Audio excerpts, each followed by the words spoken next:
majina naitwa Lameck Msuya, ni mkurugenzi wa Abavu Supplies Company Limited au Abavu Solution and Assurance.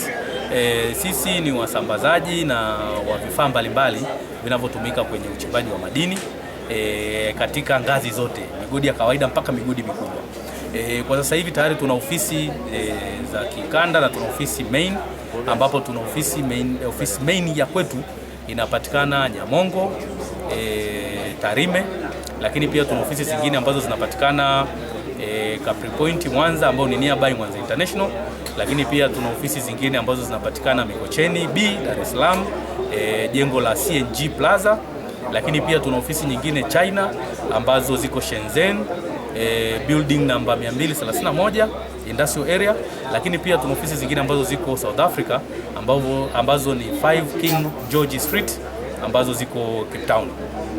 Baada ya kusema haya ni kwamba ushiriki wetu huu ni tumeshiriki zaidi ya mara moja katika maonyesho haya, lakini nia ya kushiriki ni kuweza kuja kujifunza, kujua sekta inapitia changamoto zipi na sisi tunaweza kutatua changamoto zipi katika sekta hiyo.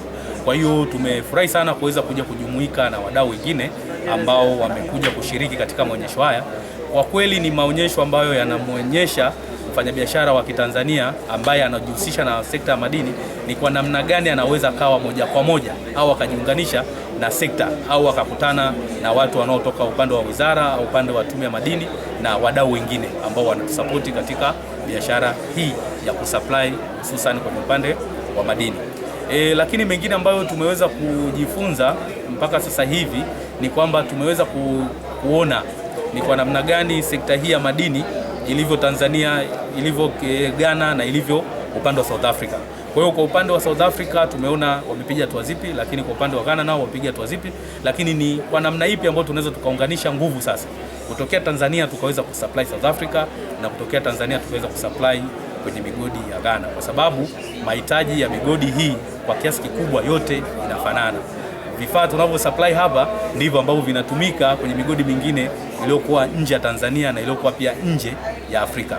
Kwa hiyo tunaomba kuwe na mikutano kama hii inayowakutanisha wadau na inayowakutanisha watu mbalimbali wanaoweza kusapoti katika sekta. Ninachoshauri kwenye wadau wa sekta ya madini ili kuweza kufikia zile tenda ambazo ni kubwa ambazo kila Mtanzania anatamani kuzifikia ni tuweze kuwa na utaratibu wa kutengeneza joint venture. Ukiwa peke yako huwezi. Tunaona makampuni ya wenzetu wanatumia hizi fursa kwa kuungana. Kampuni moja zinaungana na kampuni zingine ili kuweza kufanya kazi moja. Lakini sisi tunakuwa tunaogopa kwamba kampuni moja ikiungana na nyingine kunakuwa kuna conflict of interest. Lakini ili kuweza kufika kule ambako tunakutamani, issue ya joint venture ni kitu muhimu kwa sasa ili tuweze kuwa na nguvu ya kutekeleza yale ambayo sekta mpaka sasa hivi inapitia shida kuyatekeleza au kuyafikia na kuwa sahihi.